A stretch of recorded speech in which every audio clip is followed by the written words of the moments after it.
Marami na namang nahinog na mga bunga ng sitaw. Mga gagawin kong mga binhi. Yan.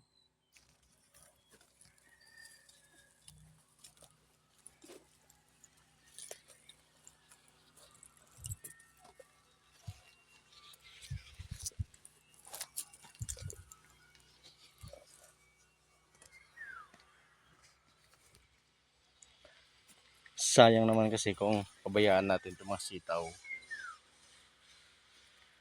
na nahihinog na, kung di natin kukunin, sasabog yung buto. Sayang lang.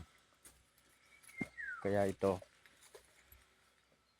kahit na walang bumibili ng sitaw, kunin natin yung mga buto para pagdating sa sunod taniman, tag-ulan, meron tayong pang binhi. Yan.